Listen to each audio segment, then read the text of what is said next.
Le cœur et la raison, partie 8 du livre audio, chapitre 33. Après quelques oppositions, Marianne céda aux instances de sa sœur et consentit à sortir un matin, pour une demi-heure, avec elle et Mrs. Jennings.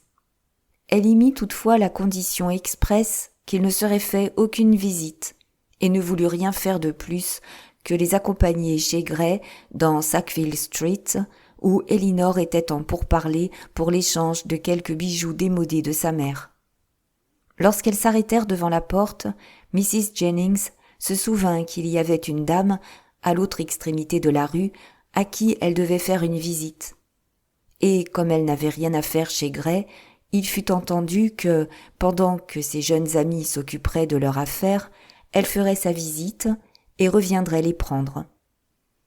Ayant monté l'escalier, les demoiselles d'Ashwood trouvèrent tant de gens devant eux dans la pièce qu'il n'y avait personne qui fût disponible pour s'occuper de leurs ordres, et elles furent obligées d'attendre. Il n'y avait pas autre chose à faire que de s'asseoir à l'extrémité du comptoir qui paraissait promettre la succession la plus rapide. Il n'y avait là qu'un seul gentleman, debout, et il est probable qu'Elinor n'était pas sans quelque espoir d'inciter sa politesse à faire toute diligence. Mais l'exactitude de son œil et la délicatesse de son goût se révélèrent supérieures à sa politesse. Il donnait des ordres pour un étui à cure-dents destiné à son propre usage, et, jusqu'à ce qu'en eussent été déterminées les dimensions, la forme et l'ornementation, toutes choses qui, après qu'il eut examiné et discuté pendant un quart d'heure chacun des étuis à cure-dents du magasin, furent enfin arrêtés par sa propre imagination inventive, il n'eut le loisir d'accorder aucune autre attention aux deux dames que celle qui se trouvait comprise dans 3 ou 4 regards fixes dont il les avait gratifiés. Genre d'attention qui servit à imprimer sur Elinor le souvenir d'une personne et d'un visage, d'une insignifiance vigoureuse, naturelle et authentique, bien cornée suivant le dernier cri de la mode. Marianne s'épargna le sentiment gênant de mépris et de colère suscité par cet examen impertinent de leurs traits et par ses manières de petit maître à décider de toutes les horreurs diverses des différents étuis à cure-dents présentés à son inspection, en n'ayant aucunement conscience de tout le manège, car elle était tout aussi capable de recueillir intérieurement ses pensées et d'être dans l'ignorance de ce qui se passait autour d'elle dans le magasin de M. Gray que dans sa propre chambre. Enfin, l'affaire fut décidée. L'ivoire, l'or et les perles, tout reçut son emploi, et le gentleman ayant fait connaître le jour extrême jusqu'auquel son existence pourrait être continuée sans la possession d'un étui à cure-dents, il remit ses gants avec un soin exempt de toute hâte, et, octroyant un nouveau coup d'œil aux demoiselles d'Ashwood, mais un coup d'œil qui semblait plutôt réclamer leur admiration expresse, s'éloigna avec un air heureux d'orgueil réel et d'indifférence affectée. Elinor ne perdit pas de temps à faire avancer son affaire, et était sur le point de la conclure lorsqu'un autre gentleman se présenta à son côté. Elle tourna les yeux vers son visage et constata avec quelque surprise que c'était son frère. Leur affection et leur surprise à se rencontrer furent juste suffisantes pour faire figure fort honorable dans le magasin de M. Gray. John Dashwood était véritablement loin de regretter de revoir ses sœurs. Cela leur fut plutôt agréable, et les questions qu'il posa au sujet de leur mère furent pleines de respect et d'égard. Elinor apprit qu'il était à Londres, avec Fanny, depuis 2 jours. « J'aurais vivement désiré vous faire une visite hier, dit-il, mais ça a été impossible, car nous avons dû emmener Harry voir les bêtes sauvages à l'Exeter Exchange, et nous avons passé le reste de la journée auprès de Mrs. Ferrars. Harry a été extrêmement content. Ce matin, j'avais pleinement l'intention de vous faire une visite, si j'avais la possibilité de trouver une demi-heure inoccupée. Mais on a toujours tant à faire lorsqu'on arrive à Londres. Je suis venu ici pour commander un cachet pour Fanny. Mais demain, je crois que je pourrai certainement passer dans Berkeley Street et me faire présenter à votre amie Mrs. Jennings. Je crois avoir compris que c'est une femme possédant une grande fortune. Et les Middleton aussi. Il faudra que vous me présentiez à eux. En leur qualité de parents de ma belle-mère, je serai heureux de leur témoigner tous mes respects. Ils sont pour vous d'excellents voisins de campagne, à ce que je crois comprendre. Excellents, en effet. Les attentions qu'ils ont pour notre confort, leur bienveillance en toutes choses, dépassent ce que je puis exprimer. Je suis extrêmement content de l'apprendre, sur mon âme. Extrêmement content, certes. Mais c'est fort naturel. Ce sont des gens possédant une grosse fortune. Ils sont de vos parents, et l'on pouvait raisonnablement s'attendre à la civilité et à la mise à votre disposition de ce qui peut servir à rendre votre situation agréable. Ainsi donc, vous êtes fort confortablement installé dans votre petite maisonnette, et ne manquez de rien. Edward nous a rapporté une description bien charmante des lieux, l'objet le plus complet de son espèce, disait-il, qui fut jamais. Et vous paraissiez toutes vous y plaire au-delà de tout. Ce nous a été une grande satisfaction de l'apprendre, je vous assure. Elinor éprouva véritablement un peu de honte pour son frère, et ne fut pas fâchée de se voir éviter la nécessité de lui répondre par l'arrivée du domestique de Mrs. Jennings, qui vint leur dire que sa maîtresse les attendait à la porte. M. Dashwood les accompagna jusqu'en bas, fut présenté à Mrs. Jennings à la porte de sa voiture et, réitérant son espoir de pouvoir leur faire une visite le lendemain, prit congé. Sa visite fut effectuée comme il convenait. Il vint avec un semblant d'excuse de la part de leur belle-sœur, de ce qu'elle ne l'eût pas accompagnée. Mais elle était tellement occupée avec sa mère qu'elle n'avait véritablement aucun loisir pour aller nulle part. Mais Mrs. Jennings lui donna immédiatement l'assurance qu'elle ne devait pas faire de cérémonie, car ils étaient tous cousins ou quelque chose d'approchant, et que, quant à elle, elle irait certainement voir très prochainement Mrs. John Dashwood et lui amènerait ses sœurs. Les façons de John envers celle-ci, bien que calmes, étaient parfaitement aimables. Envers Mrs. Jennings, pleine de la civilité la plus attentive. Et lorsque le colonel Brandon entra, peu après lui, il le dévisagea avec une curiosité qui semblait dire qu'il lui suffirait de le savoir riche pour se montrer également courtois envers lui. Après être resté une demi-heure auprès d'elle, il pria Elinor de l'accompagner à pied jusqu'à Conduit Street et de le présenter à Sir John et à Lady Middleton. Il faisait remarquablement beau et elle y consentit avec empressement. Dès qu'ils furent hors de la maison, il commença ses interrogations. « Qui est le colonel Brandon ? Possède-t-il de la fortune ? » ?»« Oui, il a un très bon domaine dans le Dorsetshire. »« Voilà qui me fait plaisir. Il a tout à fait l'air d'un gentleman, et je crois, Elinor, que je puis te féliciter de la perspective d'un établissement fort convenable dans la vie. »« Moi, mon frère ? Que veux-tu dire ? » Tu lui plais. Je l'ai observé de près et j'en suis convaincu. À combien se monte sa fortune ? Je crois qu'il dispose d'environ 2000 livres par an. 2000 livres par an ? Puis, se poussant à un accès de générosité enthousiaste, il ajouta : « Elinor, je voudrais, pour toi, du fond du cœur, que ce fût le double. »« Certes, je te crois, » répondit Elinor. « Mais je suis bien sûre que le colonel Brandon n'a pas le moindre désir de m'épouser. »« Tu te trompes, Elinor, tu te trompes fort. Il suffira de bien peu de peine de ta part pour t'assurer de lui. Peut-être, en ce moment, est-il dans l'indécision. La petitesse de ta fortune le pousse peut-être à la retenue. Il se peut que tous ses amis le lui déconseillent, mais quelques-unes de ces menues attentions et de ces encouragements que les dames donnent si facilement le décideront, malgré lui. Et il ne peut y avoir aucune raison pour que tu n'essayes pas de te l'attacher. On ne saurait supposer qu'un attachement antérieur, de ton côté, bref, tu sais, en ce qui concerne un attachement de ce genre, qu'il est absolument hors de question, que les objections sont insurmontables. Tu es trop intelligente pour ne pas t'en rendre compte. Il faut que le colonel Brandon soit l'élu, et aucune civilité ne fera défaut de ma part pour qu'il soit satisfait de toi et de ta famille. C'est une union qui doit donner satisfaction à tout le monde.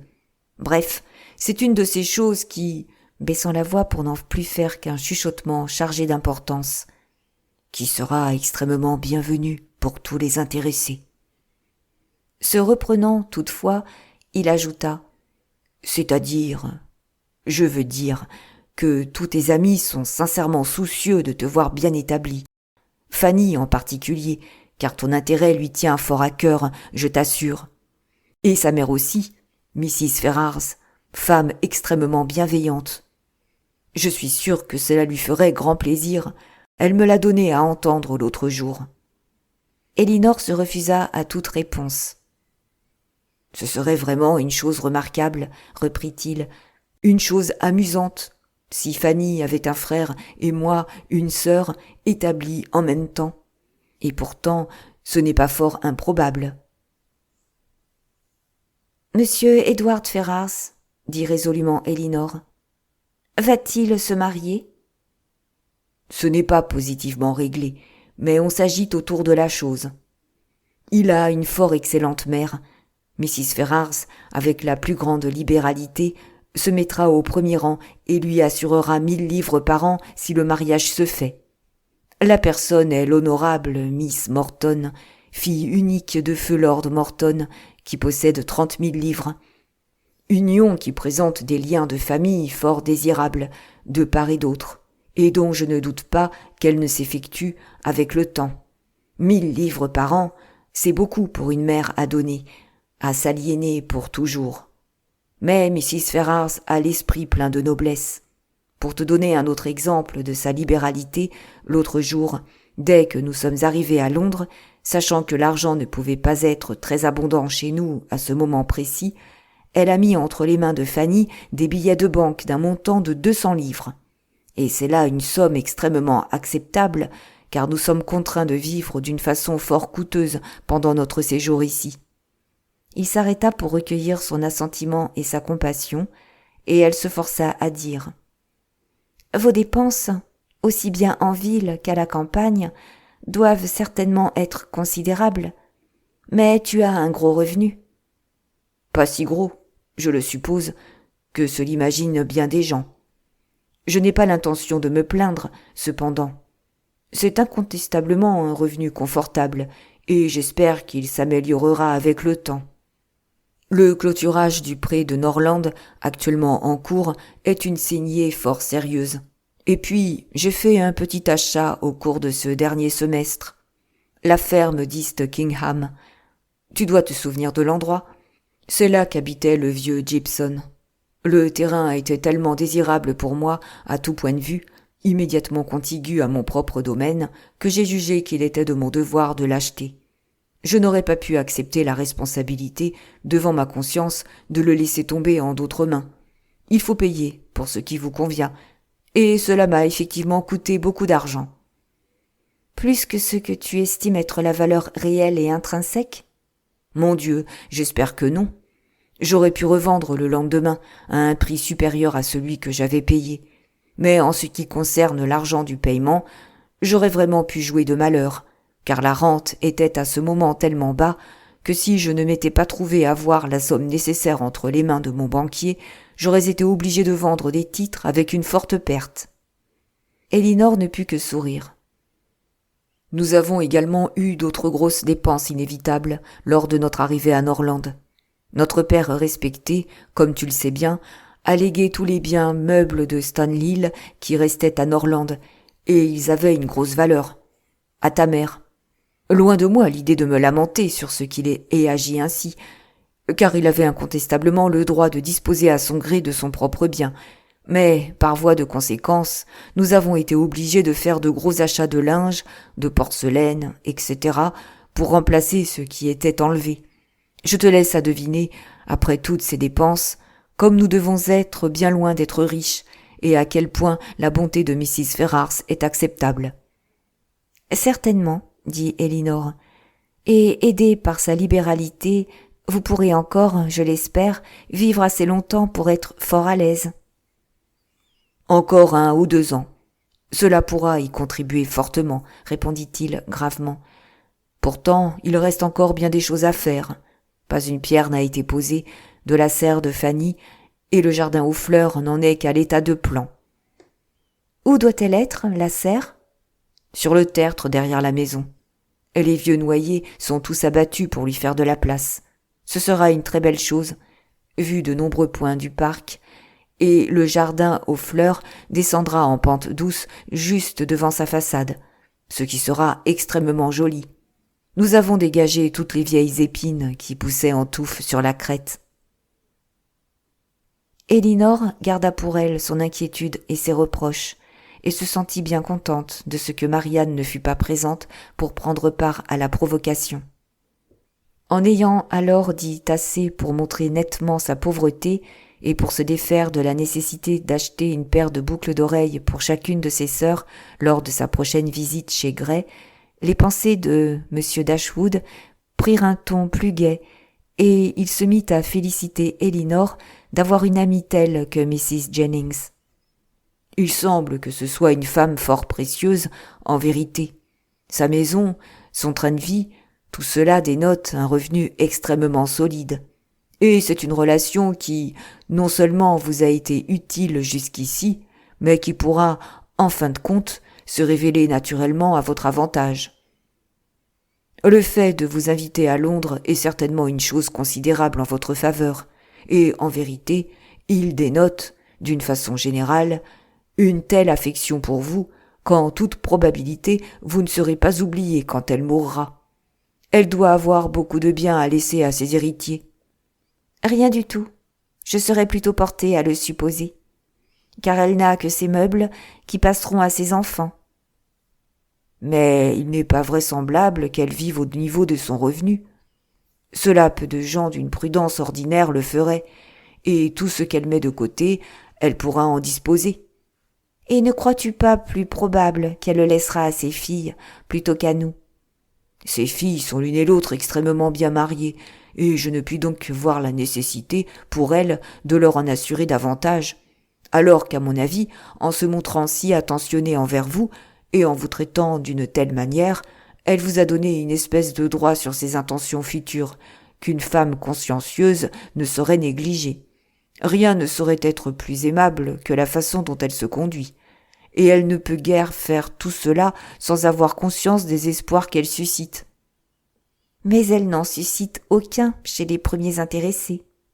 En vérité, mon frère, ta sollicitude pour notre bien-être et notre prospérité t'emporte trop loin. »« Ma foi, en vérité, dit-il, en paraissant se ressaisir, on a peu de choses, fort peu de choses, en son pouvoir. Mais, ma chère Elinor, qu'a donc Marianne ? Elle a fort mauvaise mine, elle a perdu son teint, et elle a vraiment maigri. Est-elle malade ? » ?»« Elle ne va pas bien. Elle se plaint d'une affection nerveuse depuis plusieurs semaines. »« J'en suis désolé. À son âge, tout ce qui est maladie détruit à jamais l'éclat de la vie. Le sien a été fort bref. Au mois de septembre, elle était une aussi belle fille qu'aucune que j'eusse jamais vue, et tout aussi propre à attirer les hommes. Il y avait quelque chose dans son genre de beauté qui devait leur plaire tout particulièrement. Je me souviens que Fanny disait qu'elle se marierait plus vite et mieux que toi. Non pas qu'elle ne t'aime énormément, mais c'est ainsi que la chose s'est trouvée la frapper. Mais elle se sera trompée. Je me demande si Marianne épousera, maintenant, un homme ayant un revenu de plus de 500 ou 600 livres par an, tout au plus. Et je me trompe fort, si tu ne fais pas mieux, toi. Le Dorsetshire. Je connais fort peu le Dorsetshire, mais, ma chère Elinor, je serais extrêmement content de le connaître mieux, et je crois que je puis me porter garant de ce que tu auras Fanny et moi parmi les premiers et les plus satisfaits de tes visiteurs. » Elinor essaya fort sérieusement de le convaincre qu'il n'y avait aucune probabilité pour qu'elle épousât le colonel Brandon. Mais c'était là, pour lui, une espérance trop agréable pour qu'il y renonçât, et il était véritablement résolu à rechercher une intimité avec ce gentleman, et à favoriser le mariage par tous les soins possibles. Il avait tout juste assez de remords de n'avoir rien fait, lui-même, pour ses sœurs, pour être extrêmement désireux que tous les autres en fissent beaucoup, et une proposition de la part du colonel Brandon ou un legs de celle de Mrs. Jennings constituait le moyen le plus facile de racheter sa propre négligence.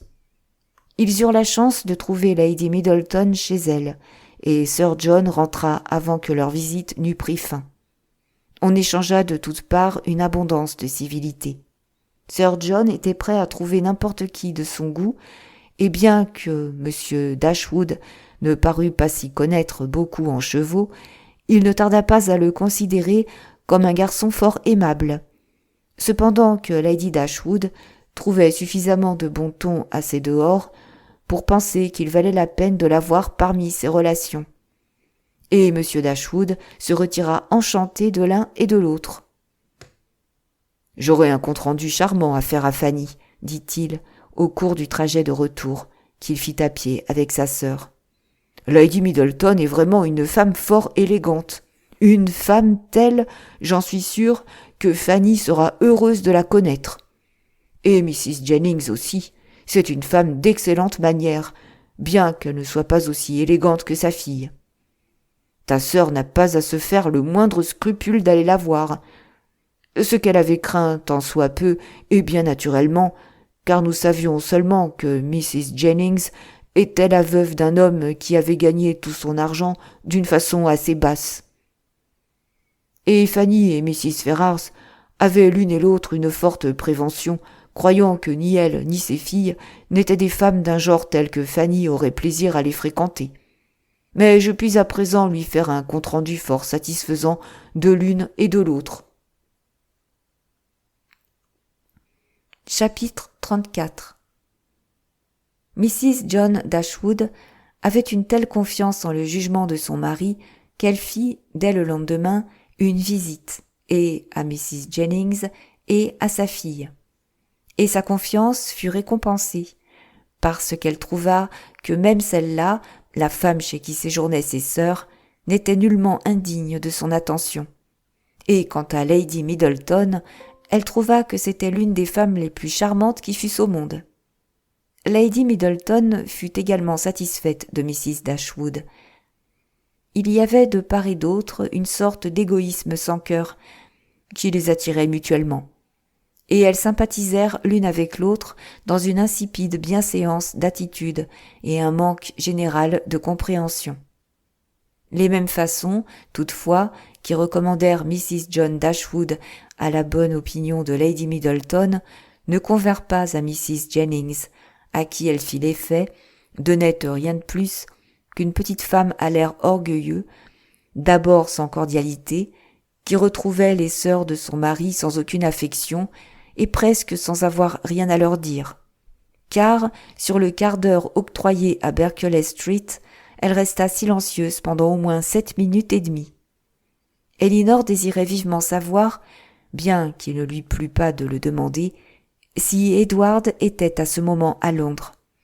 Mais rien n'eût incité Fanny à prononcer volontairement son nom devant elle, jusqu'à ce qu'elle pût lui annoncer que son mariage avec Miss Morton était chose décidée, ou jusqu'à ce que fussent réalisées les espérances que son mari avait sur le colonel Brandon, car elle les croyait encore si fortement attachés l'un à l'autre qu'on ne pouvait trop assidûment les séparer par la parole et par les actes en toutes circonstances.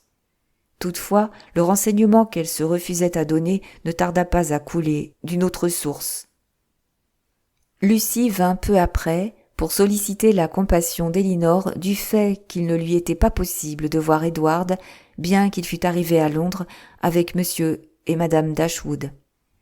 Il n'osait pas se présenter à Bartlett's Buildings de peur d'y être vu, et bien que leur impatience réciproque de se rencontrer fût indicible, il ne pouvait, pour le moment, que s'écrire.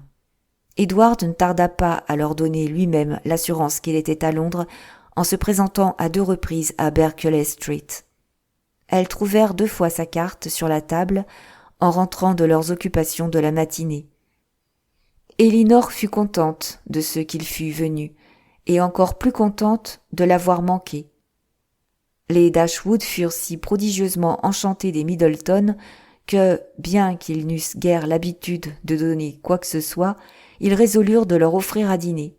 et, peu de temps après qu'ils eurent fait connaissance, les invitèrent à dîner dans Harley Street, où ils avaient loué une très bonne maison pour 3 mois.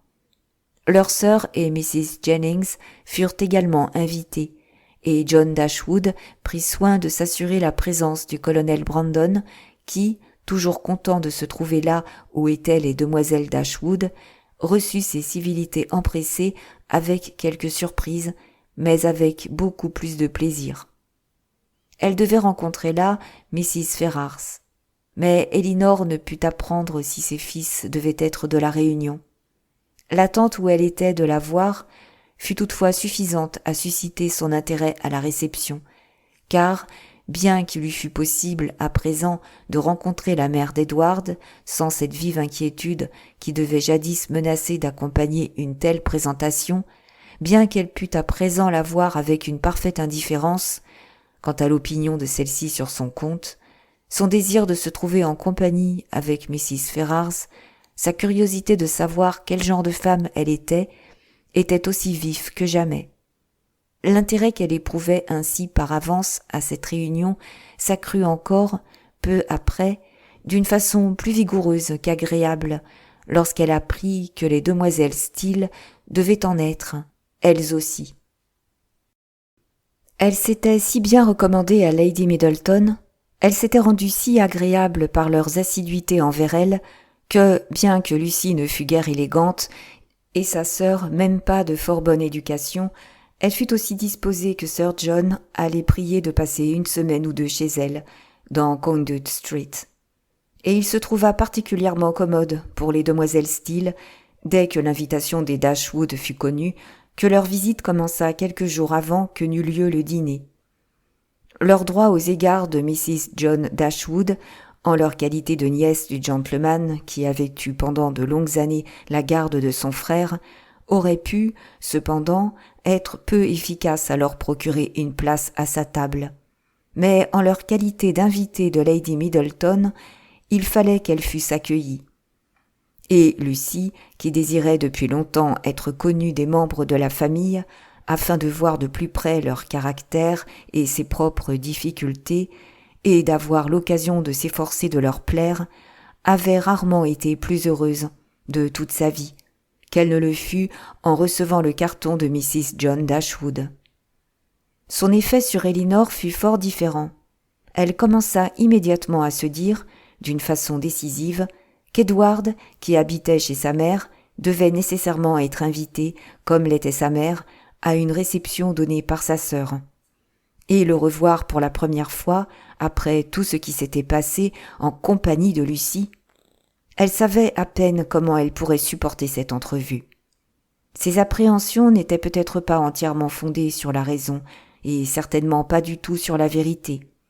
Elles furent soulagées, toutefois, non pas parce qu'elle réussit à se ressaisir, mais grâce à la bonne volonté de Lucie qui crut qu'elle lui infligeait une déception cruelle lorsqu'elle lui annonça qu'Edward ne serait pas à Harley Street ce mardi-là, et espéra même en accroître encore la douleur en lui persuadant qu'il était tenu éloigné par cette affection extrême pour elle-même qu'il ne pouvait dissimuler lorsqu'ils étaient ensemble.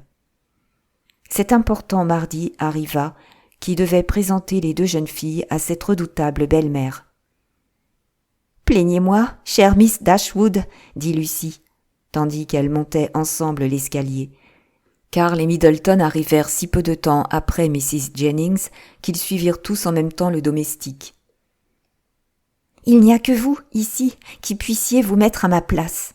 Je le déclare, c'est à peine si je peux me tenir debout. Grand Dieu! Dans un instant, je verrai la personne dont dépend tout mon bonheur, celle qui doit devenir ma mère. » Elinor eût pu lui donner un soulagement immédiat en hasardant la possibilité que ce dût être la mère de Miss Morton plutôt que celle de Lucie, qu'elles étaient sur le point de voir, mais au lieu de le faire, elle lui donna l'assurance, et avec beaucoup de sincérité, qu'elle la plaignait en effet. À la stupéfaction complète de Lucie, qui, bien qu'elle se sentît véritablement mal à son aise, quant à elle, espérait du moins être pour Elinor un objet d'envie incoercible. Mrs. Ferrars était une femme petite et mince, se tenant bien droite, au point de tomber dans le formalisme quant à son port, et sérieuse au point d'être acariâtre quant à son aspect.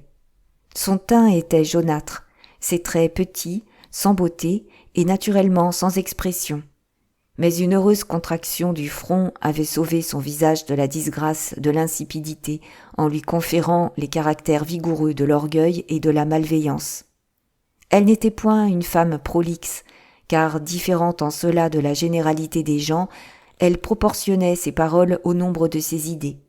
Et parmi les quelques syllabes qui tombèrent effectivement de ses lèvres, pas une seule n'échut à Miss Dashwood, qu'elle dévisagea avec la détermination bien arrêtée de la prendre en grippe, quoi qu'il arrivât.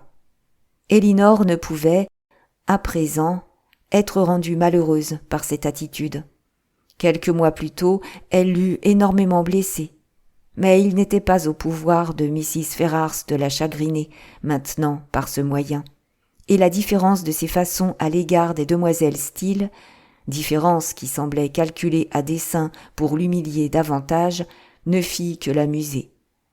Elle ne put s'empêcher de sourire en voyant l'amabilité de la mère et de la fille envers la personne même, car Lucie se vit tout particulièrement distinguée, que, parmi toutes les autres, si elles en avaient su aussi long qu'elle, elles eussent été le plus désireuses de mortifier.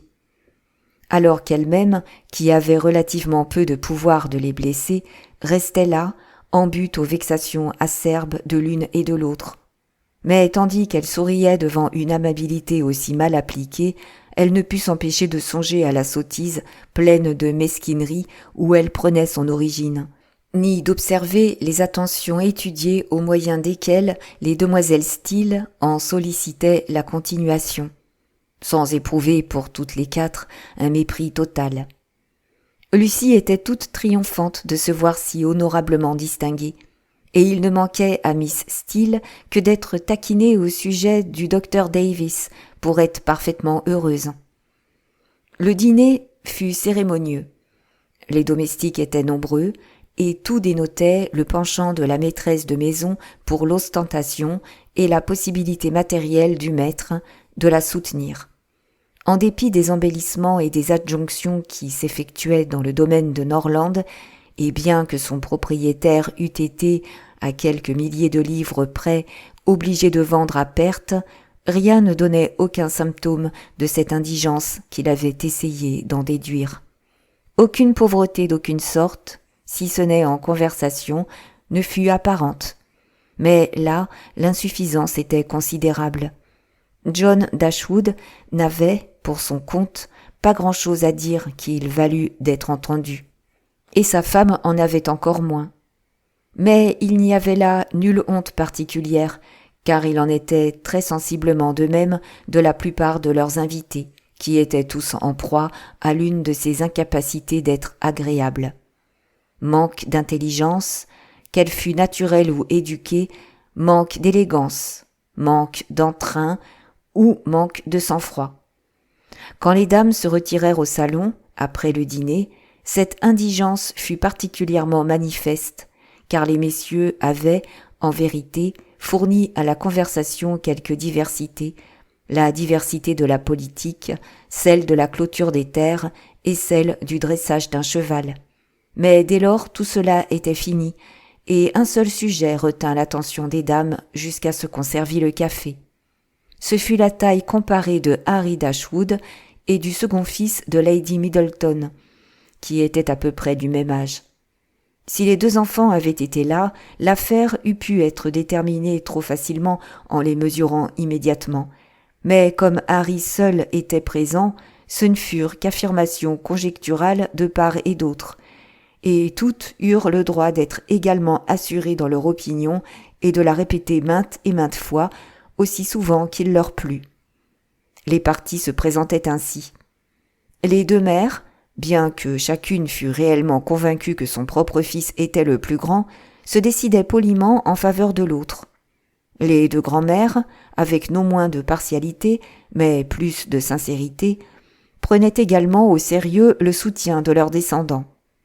Lucie, qui n'était guère moins empressée à plaire à l'une des mères qu'à l'autre, trouvait les deux garçons remarquablement grands pour leur âge, et ne pouvait concevoir qu'il pût y avoir entre eux la plus petite différence du monde.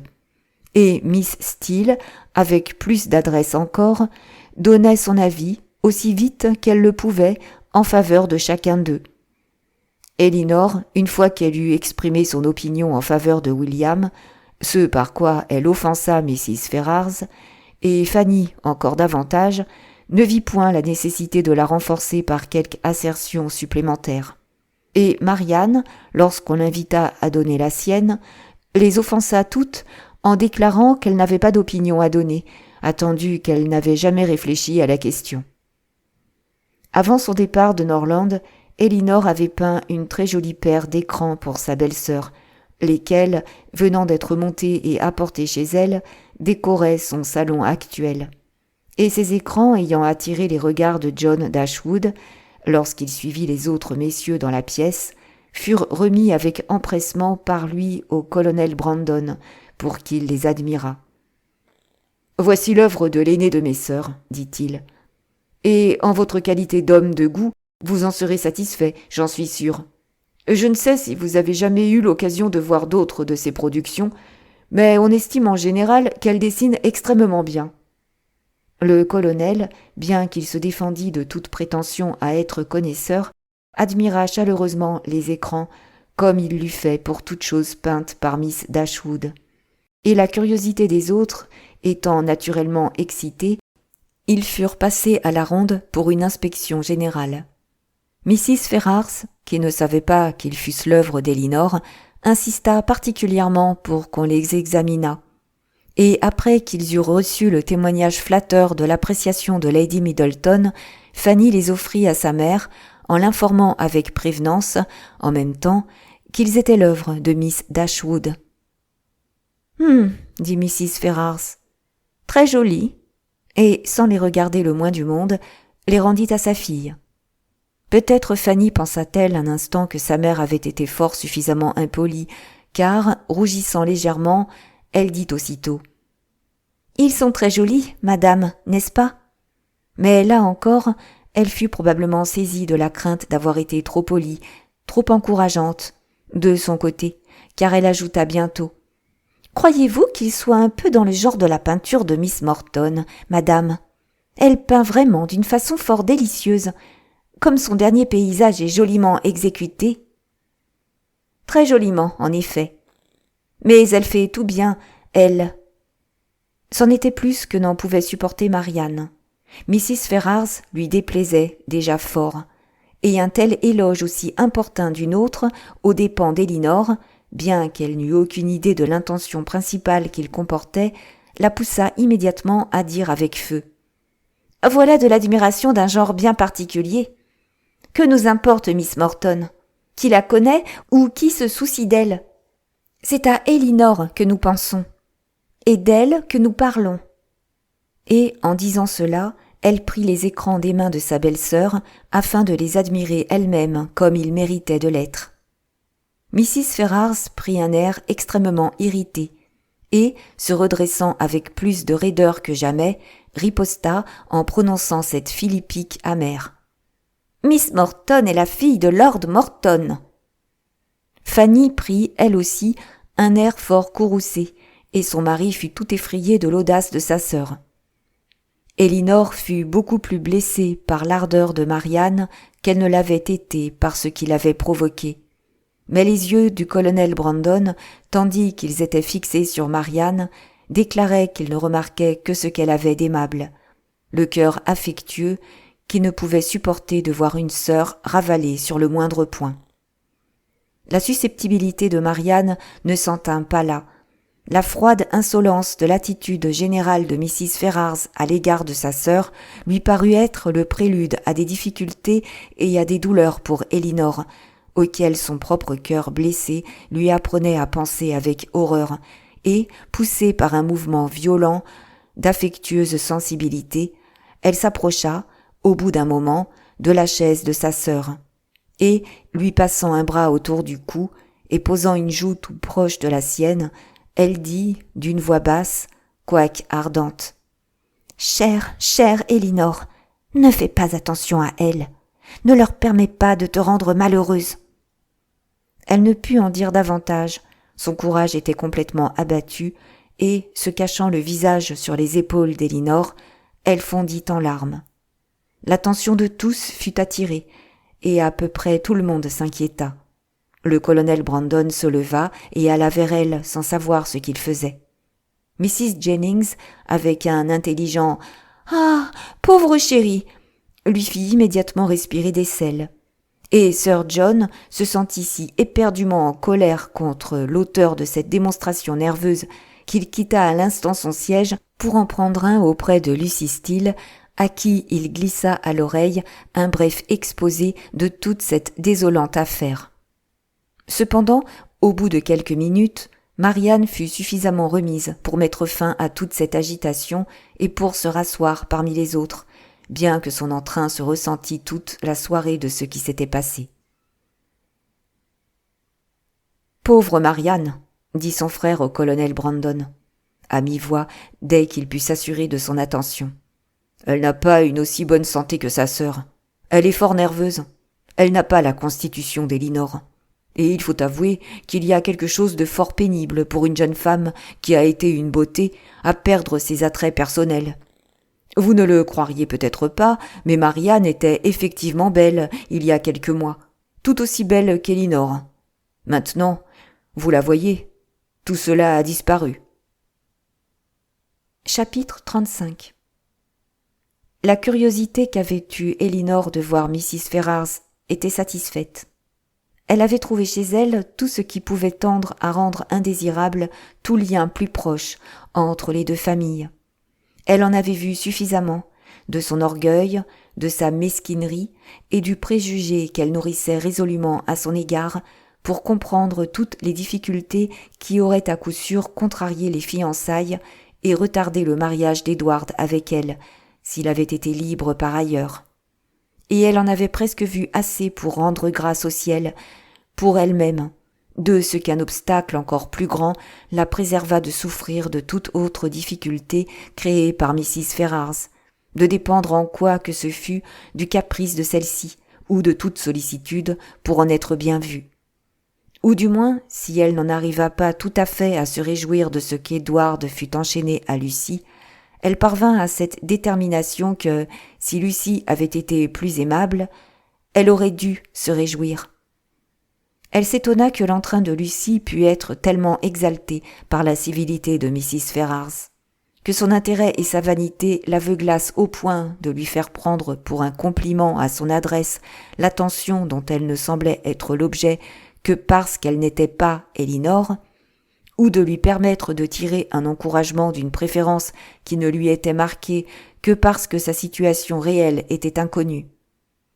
Mais cet état de choses avait non seulement été déclaré par les yeux de Lucy sur le moment, mais le fut encore à nouveau, plus ouvertement, le lendemain matin, car, sur sa demande instante, Lady Middleton la déposa dans Berkeley Street dans l'espoir de voir Elinor seule, pour lui dire combien elle était heureuse.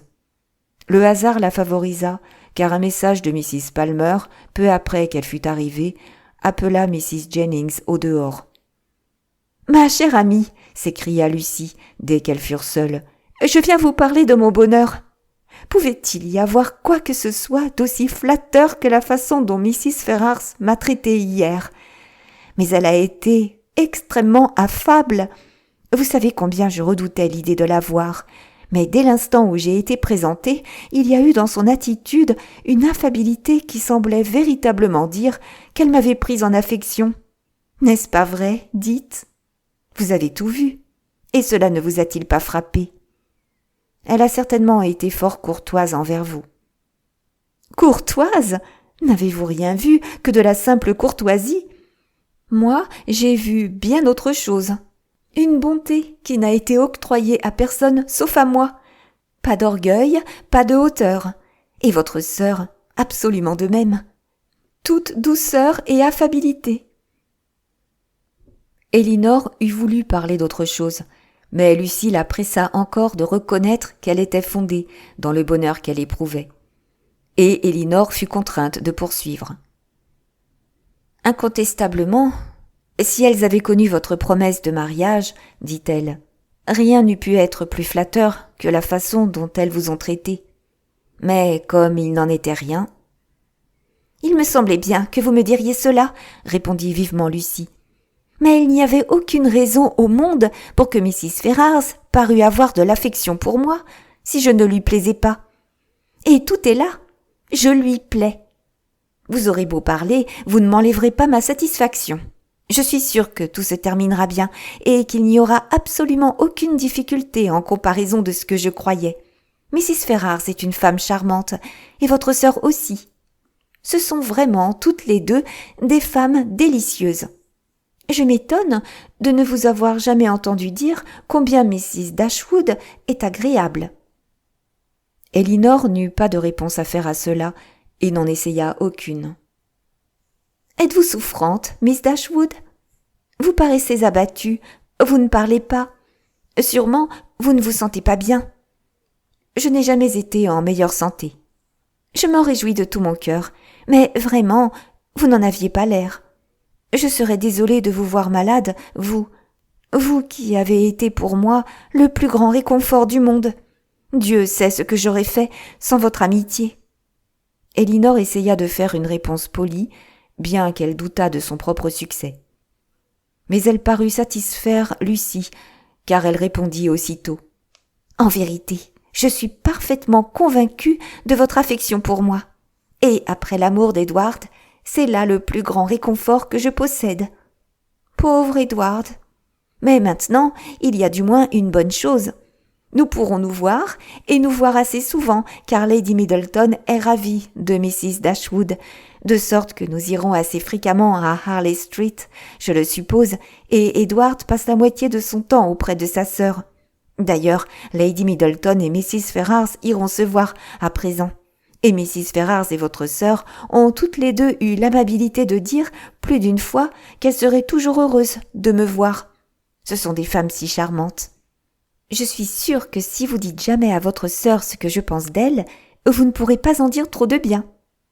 Mais Elinor ne voulut lui donner aucun encouragement à espérer qu'elle en parlerait à sa sœur. Lucie reprit. Je suis sûre que je m'en serais aperçue à l'instant si Mrs. Ferrars m'avait prise en aversion. Si elle s'était contentée de me faire une inclinaison officielle, par exemple, sans dire un mot, et n'avait, après cela, fait aucune attention à moi, et ne m'avait jamais regardé d'un air agréable, vous savez ce que je veux dire.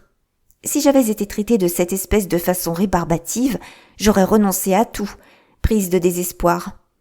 Je n'aurais pas pu le supporter, car là où elle éprouve effectivement de l'aversion, je sais qu'elle est fort violente.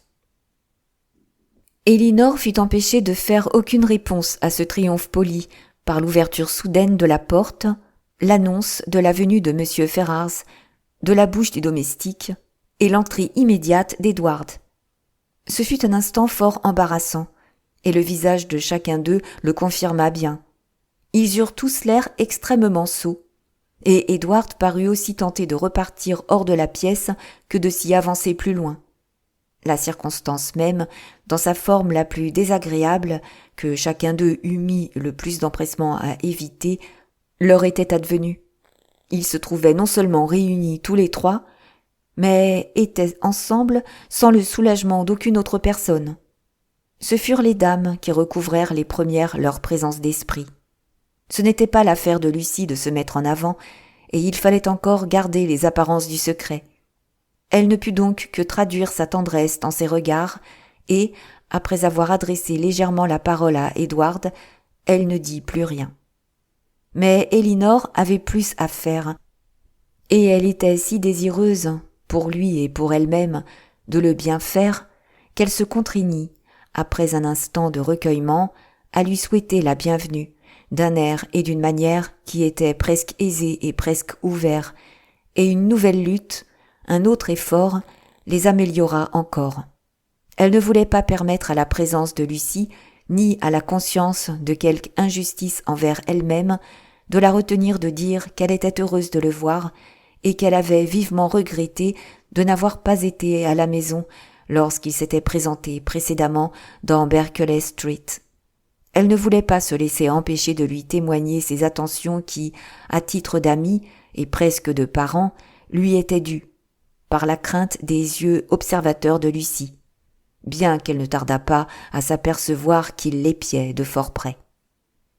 Ces façons rassurèrent quelque peu Édouard, et il eut assez de courage pour s'asseoir. Mais son embarras dépassait encore celui des dames, dans une proportion que la situation rendait raisonnable, encore que le sexe d'Édouard eût pu le rendre peu fréquent. Car son cœur n'avait pas l'indifférence de celui de Lucie, de même que sa conscience ne pouvait se sentir tout à fait aussi à l'aise que celle d'Élinor. Lucie, se composant un air sérieux et décidé, semblait résolue à ne contribuer en rien à l'aisance des autres, et ne voulut pas prononcer une parole. Et presque tout ce qui fut dit provint d'Élinor, qui fut obligée de fournir de son propre cru tous les renseignements touchant la santé de sa mère, leur venue à Londres, etc., au sujet desquels Édouard aurait dû s'enquérir, mais resta muet. Les efforts d'Élinor ne s'en tinrent pas là, car elle se sentit, peu après, si héroïquement disposée qu'elle résolut, sous le prétexte d'aller chercher Marianne, de laisser les autres en tête-à-tête. Et elle le fit effectivement, et de la façon la plus généreuse, car elle laissa passer plusieurs minutes sur le palier, avec le courage le plus magnanime, avant d'aller retrouver sa sœur. Cela fait, toutefois, il était temps que les ravissements d'Édouard cessassent, car la joie de Marianne la précipita immédiatement au salon. Son plaisir à le voir était pareil à tous ses autres sentiments, violents en soi et vigoureusement exprimés. Elle alla au-devant de lui en tendant une main qu'elle voulut voir saisie, et d'une voix qui exprimait l'affection d'une sœur. « Cher Édouard !» s'écria-t-elle. « Voici un instant de grand bonheur. Voilà qui rachète presque tout. » Édouard essaya de lui rendre son amabilité comme elle le méritait, mais devant de tels témoins, il n'osait dire la moitié de ce qu'il ressentait réellement. Ils se rassirent tous, et pendant un instant ou deux, tous restèrent silencieux, tandis que Marianne jetait parfois sur Élinor un regard chargé de la tendresse la plus expressive, en regrettant seulement que leur ravissement mutuel fût mis en échec par la présence importune de Lucie. Édouard fut le premier à parler, et ce fut pour remarquer la mine changée de Marianne, et pour exprimer ses craintes de ce qu'elle ne trouvât pas Londres à sa convenance. « Oh, ne pensez pas à moi, répondit-elle, avec un sérieux plein d'entrain, bien que ses yeux fussent remplis de larmes tandis qu'elle parlait. Ne songez pas à ma santé. À moi. Élinor va bien, vous le voyez. Cela doit suffire pour nous deux. » Cette remarque n'était pas de nature à mettre Édouard ni Élinor mieux à l'aise, ni à se concilier les bonnes grâces de Lucie, qui leva les yeux sur Marianne avec une expression sans grande bienveillance.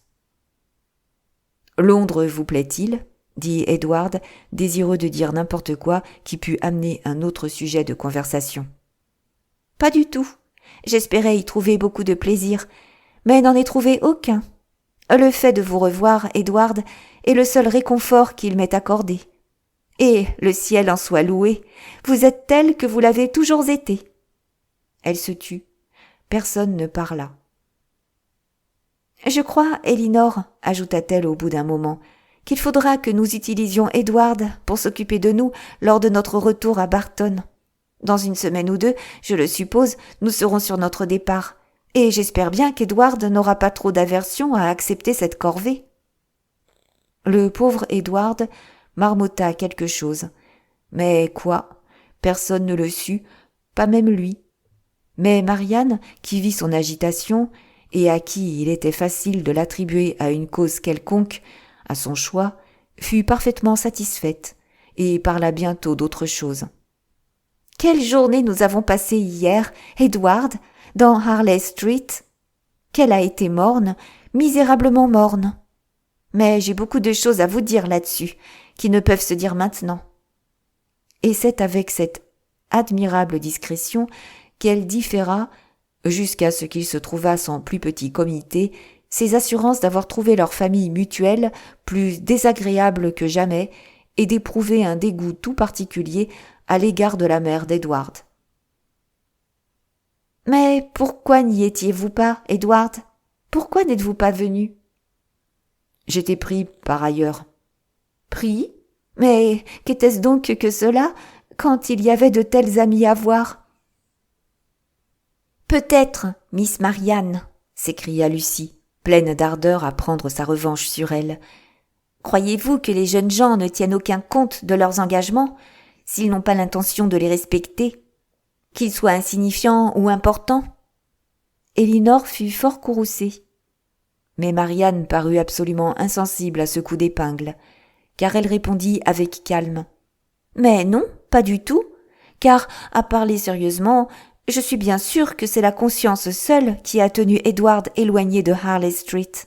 Et je crois vraiment qu'il a la conscience la plus délicate qui soit au monde, la plus scrupuleuse à tenir tout engagement, quelque infime qu'il soit, et quelque opposé qu'il puisse être à son intérêt ou à son plaisir. Il est, de tous ceux que j'ai jamais vus, le plus craintif quand il s'agit de faire de la peine, de blesser une attente, et le plus incapable d'égoïsme. Edward, c'est la vérité, et je tiens à le dire. Comment? Ne devez-vous donc jamais entendre un éloge de vous-même? Alors, il faut que vous ne soyez pas de mes amis, car ceux qui veulent jouir de mon affection et de mon estime doivent se soumettre à mes franches louanges. La nature de ces louanges, dans le cas présent, se trouvait toutefois particulièrement peu adaptée aux sentiments des 2/3 de l'auditoire de Marianne, et si peu réjouissante pour Edward, qu'il ne tarda pas à se lever pour prendre congé. « Vous partez? Si vite ?» dit Marianne. « Mon cher Edward, cela ne se peut pas !» Et, l'attirant un peu à l'écart, elle lui murmura à l'oreille qu'elle était persuadée que Lucie ne pouvait plus rester bien longtemps. Mais cet encouragement lui-même échoua, car il insista pour partir. Et Lucie, qui serait restée plus longtemps que lui, sa visite eût-elle duré 2 heures, partit peu après. « Qu'est-ce qui peut l'amener si souvent ici ?» dit Marianne lorsqu'elle les quitta. « Elle ne voyait donc pas que nous voulions qu'elle parte ? Comme c'était agaçant pour Edward !»« Pourquoi donc ? Nous étions toutes ses amies, et c'est Lucie qu'il connaît depuis le plus longtemps. Il n'est que naturel qu'il désire la voir aussi bien que nous. » Marianne la regarda d'un air assuré et dit « Tu sais, Élinor, que je ne puis supporter que tu parles ainsi. Si tu espères simplement entendre contredire ton affirmation, comme je dois le supposer, tu devrais te souvenir que je suis la dernière personne au monde pour le faire. Je ne peux pas m'abaisser à ce qu'on tire de moi, par stratagème, des assurances dont on n'a que faire. » Elle quitta alors la pièce, et Élinor n'osa pas la suivre pour en dire davantage, car, liée comme elle l'était par sa promesse de secret qu'elle avait faite à Lucie, elle ne pouvait donner aucun renseignement qui pût convaincre Marianne, et quelque pénibles que dussent être pour elle les conséquences de l'erreur dans laquelle elle persévérait, elle était obligée de s'y soumettre. Tout ce qu'elle pouvait espérer, c'était qu'Edward ne l'exposerait pas souvent, ni ne s'exposerait lui-même à la douleur d'entendre la vivacité erronée de Marianne, ni à la répétition d'une autre portion quelconque du chagrin qu'avait entraîné leur récente réunion, et cela, elle avait tout lieu de s'y attendre. Chapitre 36. À quelques jours de cette rencontre, les journaux annoncèrent au monde que l'épouse de Thomas Palmer Esquire était heureusement accouchée d'un héritier mâle, entre filets fort intéressant et satisfaisant, tout au moins pour toutes ses connaissances intimes qui le savaient par avance. Cet événement éminemment important pour le bonheur de Mrs. Jennings produisit une modification temporaire dans sa façon de disposer de son temps et influença dans une mesure analogue les engagements de ses jeunes amis, car, comme elle désirait se trouver le plus possible auprès de Charlotte, elle s'y rendit tous les matins, dès qu'elle était habillée, et ne rentra que tard dans la soirée. Et les demoiselles d'Ashwood, à la demande spéciale des Middleton, passèrent la totalité de chaque journée dans Conduit Street. Pour leur agrément personnel, elles eussent de beaucoup préféré rester, au moins toute la matinée, chez Mrs. Jennings. Mais ce n'était pas là une chose sur laquelle il leur était possible d'insister, à l'encontre des désirs de tout le monde.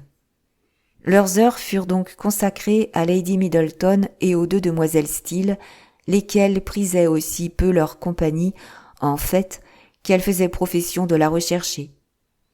Elles étaient trop intelligentes pour être des compagnes désirables pour la première de ces 3 personnes, et quant aux 2 dernières, elles en étaient vues d'un œil jaloux, comme des gens qui marchaient dans leur plate-bande et avaient part à l'amabilité dont celle-ci désirait se réserver le monopole.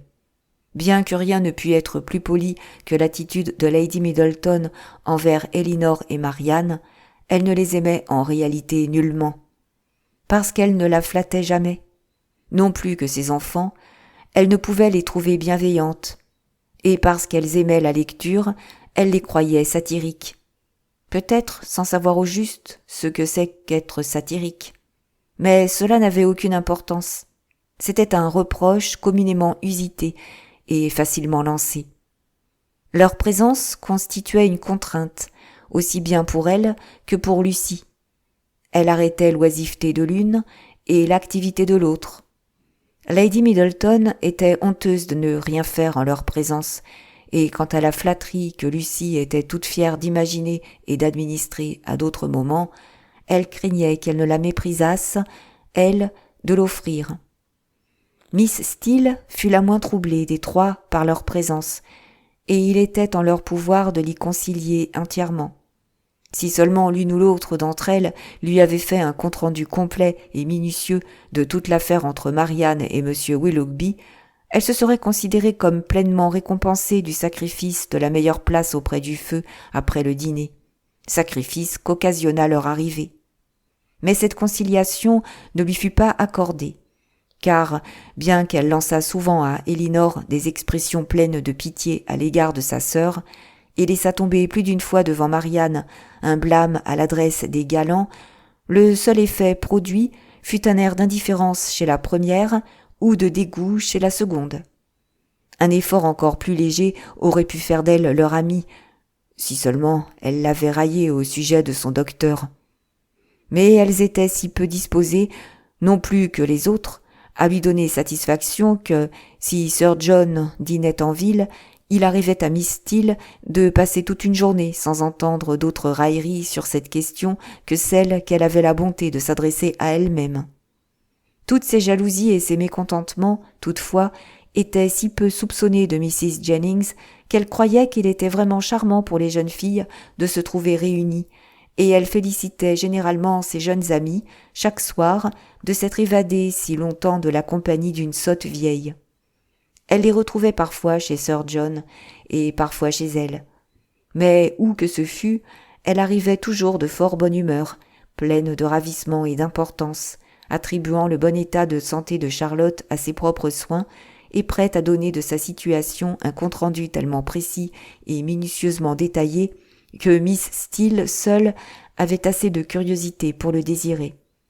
Une seule chose la troublait vraiment, et elle en fit sa plainte quotidienne.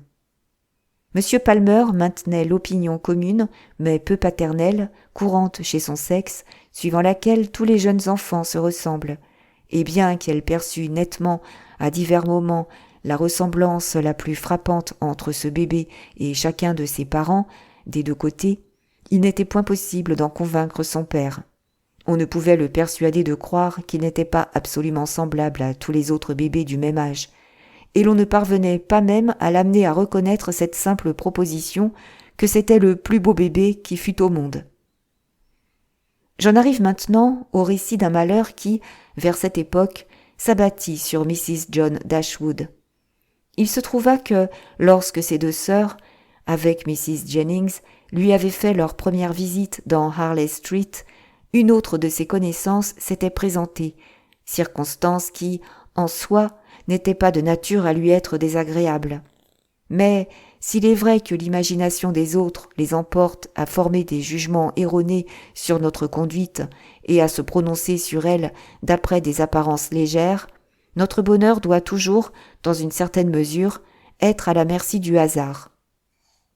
Dans le cas présent, cette dame, la dernière arrivée, permit à son imagination de dépasser à tel point la vérité et la probabilité qu'après avoir simplement entendu le nom des demoiselles Dashwood et avoir compris qu'elles étaient les sœurs de Mrs. Dashwood, Elle en conclut immédiatement qu'elles étaient descendues chez elle dans Harley Street. Et ce malentendu eut pour conséquence, à un jour ou deux de là, l'arrivée de cartes d'invitation pour elles, aussi bien que pour leurs frères et leurs sœurs, les conviant à une petite soirée musicale chez elles. En conséquence de quoi, Mrs. Dashwood fut non seulement obligée de subir le désagrément extrêmement grave d'envoyer sa voiture pour prendre les demoiselles Dashwood, mais, chose encore pire, elle fut assujettie à tout l'ennui de paraître les combler d'attention, et qui pouvait savoir si elle ne s'attendait pas à sortir une autre fois avec elle. Certes, elle conserverait toujours le pouvoir de leur infliger une déception, mais cela ne suffisait pas, car lorsque les gens se sont déterminés pour un mode de conduite qu'ils savent être mauvais, ils se sentent blessés si l'on s'attend à quelque chose de mieux de leur part. Marianne avait, à présent, été peu à peu entraînée à l'habitude de sortir tous les jours, au point qu'il lui était devenu indifférent de sortir ou non, et elle se préparait d'une façon tranquille et mécanique à l'emploi de chacune de ses soirées, bien qu'elle n'espérât tirer le moindre plaisir d'aucune, et qu'elle ne sût, bien souvent, qu'au dernier moment où elle allait l'entraîner. Elle devenait si parfaitement indifférente à ses vêtements et à son aspect qu'elle ne leur accordait plus la moitié de la considération pendant tout le temps de sa toilette qu'elle en recevait de la part de Miss Steele au cours des 5 premières minutes où elles étaient ensemble, après qu'elle était achevée. Rien n'échappait à son observation minutieuse et à sa curiosité générale. Elle voyait tout et interrogeait sur tout. Elle n'était jamais à son aise, qu'elle ne connût le prix de chacune des parties de la robe de Marianne. Elle eût été en mesure de deviner, avec plus de jugement que Marianne elle-même, le nombre total des robes de celle-ci, et n'était pas sans espoir de découvrir, avant qu'elle ne se séparasse, le montant hebdomadaire de ses frais de blanchissage et de combien elle disposait annuellement pour ses dépenses personnelles. L'impertinence de ce genre d'examen, en outre, se terminait en général sur un compliment qui, bien que destiné à en constituer la douceur finale, était considéré par Marianne comme la plus grosse impertinence de toutes, car, après avoir subi un interrogatoire sur la valeur et la façon de sa robe, la couleur de ses souliers et la disposition de sa coiffure, elle était à peu près sûre de s'entendre dire que, sur sa parole, elle était vraiment élégante, et qu'elle osait prédire qu'elle ferait beaucoup de conquêtes. C'est avec de pareils encouragements qu'on lui donna le conseil de prendre place dans la voiture de son frère, où elles furent prêtes à pénétrer 5 minutes après qu'elle se fut arrêtée devant la porte, ponctualité peu agréable à leur belle-sœur qui les avait précédées chez son amie et qui espérait de leur part quelque retard qui pût la gêner elle-même ou gêner son cocher. Les événements de la soirée ne furent pas fort remarquables. La réunion, comme les autres réunions musicales, comprenait beaucoup de gens qui avaient un goût réel pour cette audition et beaucoup plus encore qui n'en avaient aucun. Et les exécutants eux-mêmes étaient, comme d'usage, suivant leur propre estimation et celle de leurs amis immédiats, les premiers exécutants amateurs d'Angleterre. Comme Elinor n'était pas musicienne, ni n'affectait de l'être, elle ne se fit pas scrupule de détourner les yeux du pianoforte de concert chaque fois que cela lui convenait, et, sans être retenue même par la présence d'une harpe ou d'un violoncelle, elle les fixait à son plaisir sur tout autre objet du salon. Dans l'un de ses coups d'œil vagabonds, elle aperçut parmi le groupe des jeunes gens, celui-là même qui leur avait débité, chez Gray, une conférence sur les étuis à cure-dents. Elle le vit, peu après, qui la regardait et causait familièrement avec son frère. Et elle venait de se décider à découvrir son nom en interrogeant ce dernier, lorsqu'ils s'avancèrent tous les deux vers elle, et M. Dashwood le lui présenta comme étant M. Robert Ferrars. Il lui adressa la parole avec une aisance courtoise et tortilla sa tête en une inclinaison qui donna à Elinor l'assurance aussi nette que l'eussent pu faire des paroles qu'il était exactement le freluquet qu'elle avait entendu décrire par Lucie, qu'il eût été heureux pour elle que son affection pour Edward eût moins dépendu du mérite propre de celui-ci que du mérite de ses parents les plus proches, car alors l'inclinaison de son frère n'eût pas manqué d'ajouter le trait final à ce qu'aurait commencé la méchante humeur de sa mère et de sa sœur. Mais, tout en s'étonnant de la différence entre les deux jeunes gens, elle ne constata pas que le vide et la vanité de l'un lui fissent perdre toute charité envers la modestie et la valeur de l'autre. Pourquoi ils étaient différents, en effet, voilà ce que Robert lui expliqua lui-même au cours d'un quart d'heure de conversation. Car, parlant de son frère et déplorant cette gaucherie extrême qui, il le croyait sincèrement, l'empêchait de fréquenter le monde convenable, il l'attribua, naïvement et généreusement, beaucoup moins à quelque insuffisance naturelle qu'au malheur d'une instruction privée. Tandis que lui-même, bien qu'il ne jouît probablement d'aucune supériorité spéciale et marquante de la part de la nature, était, grâce simplement à l'avantage d'avoir fréquenté une public school, aussi bien adapté que quiconque à se mêler au monde. « Sur mon âme, ajouta-t-il, je crois que ce n'est rien de plus. Et c'est ce que je dis souvent à ma mère, quand elle se lamente là-dessus. Chère madame, lui dis-je toujours, il faut vous rassurer. Le mal est maintenant irrémédiable, et il a été entièrement de votre fait. Pourquoi vous êtes-vous laissé persuader par mon oncle, sir Robert, à l'encontre de votre propre jugement, de confier Edward à l'instruction d'un précepteur, au moment le plus critique de sa vie? Si seulement vous l'aviez envoyé à Westminster, comme moi, au lieu de l'envoyer chez M. Pratt, tout cela eût été évité. C'est ainsi que j'envisage toujours la question, et ma mère est parfaitement convaincue de son erreur. » Elinor ne pouvait pas contester l'opinion de Robert, car, quelle que pût être son estimation générale de l'avantage d'une public school, elle ne pouvait songer avec satisfaction au séjour d'Edward dans la famille de M. Pratt. « Vous habitez le Devonshire, je crois ?» Telle fut l'observation suivante de Robert. « Dans une maisonnette, près de Dawlish ?» Elinor le rectifia quant à la situation, et il parut assez surpris de ce que l'on pût habiter le Devonshire sans demeurer près de Dawlish. Il accorda toutefois son approbation la plus vive à leur type d'habitation. « Quant à moi, dit-il, j'aime énormément les chaumières. Elles ont toujours tant de confort, tant d'élégance. Et je le déclare, si j'avais quelque argent de reste, j'achèterais un bout de terrain et j'en bâtirais une moi-même, à peu de distance de Londres, où je pourrais me rendre moi-même en voiture à toute heure et rassembler autour de moi quelques amis pour être heureux. Je conseille à tous ceux qui ont l'intention de construire de bâtir une chaumière. Mon ami Lord Courtland est venu me voir l'autre jour, tout exprès pour me demander conseil, et m'a présenté 3 plans différents de bonhomie. Je devais décider lequel était le meilleur. « Mon cher Courtland, lui dis-je, les jetant immédiatement tous au feu, n'en adoptez aucun, mais construisez donc une chaumière, et c'est ainsi, je l'imagine, que cela finira. Il y a des gens qui s'imaginent qu'il ne peut y avoir de confort ni d'espace dans une chaumière, mais tout cela est une erreur.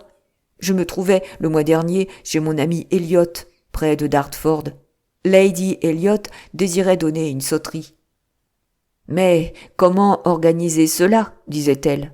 « Mon cher Ferrars, dites-moi donc comment cela peut s'organiser. Il n'y a pas une pièce dans cette chaumière qui puisse tenir 10 couples, et où pourra-t-on souper ? Moi, j'ai vu immédiatement qu'il n'y aurait aucune difficulté, de sorte que je lui ai dit « Ma chère Lady Elliot, ne vous tourmentez pas. La salle à manger tiendra facilement 18 couples. On pourra installer des tables de jeu dans le salon. La bibliothèque pourra être ouverte pour y servir le thé et d'autres rafraîchissements, et que le souper soit servi dans le petit salon. » Lady Elliot fut ravie de cette idée. Nous avons mesuré la salle à manger et constaté qu'elle tiendrait exactement 18 couples. Et l'affaire fut disposée d'après mon plan précis, de sorte qu'en réalité, voyez-vous, si seulement on savait s'arranger, on peut jouir de tous les agréments aussi bien dans une chaumière que dans la demeure la plus spacieuse. Elinor se déclara d'accord sur tout, car elle estimait qu'il ne méritait pas le compliment d'une opposition raisonnée. Comme John Dashwood ne prenait pas plus de plaisir à la musique que l'aîné de ses sœurs, il avait, lui aussi, l'esprit libre pour se fixer sur toute autre chose, et il fut frappé, au cours de la soirée, d'une idée dont il fit part à sa femme afin d'avoir son approbation lorsqu'il fut rentré chez eux.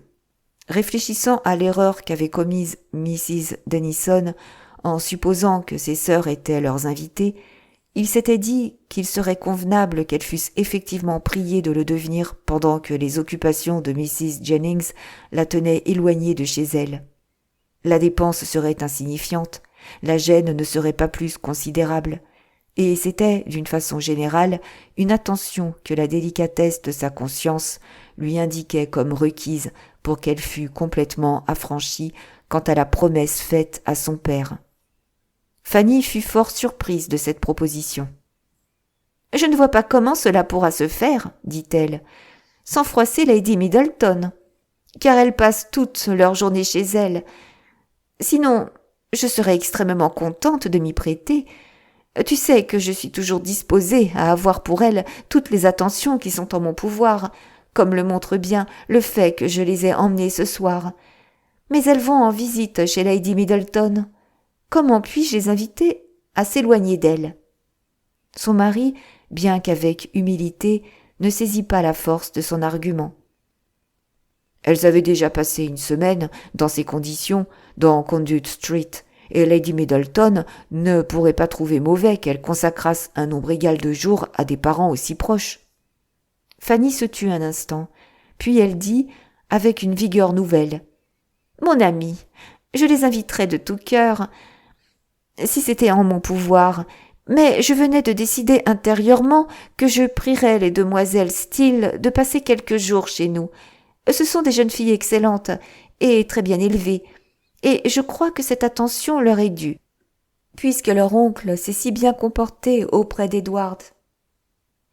Nous pourrons inviter tes sœurs une autre année, n'est-ce pas? Mais il se peut que les demoiselles Steele ne soient plus à Londres. Je suis sûre qu'elles te plairont. En vérité, elles te plaisent déjà beaucoup, n'est-ce pas? De même qu'à ma mère. Et elles s'entendent si bien avec Harry. » Monsieur Dashwood fut convaincu.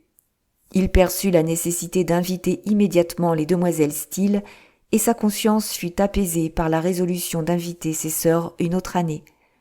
Tout en soupçonnant malicieusement qu'une année de plus rendrait l'invitation inutile, puisqu'elle devait ramener Elinor à Londres en qualité de femme du colonel Brandon et Marianne comme leur invitée.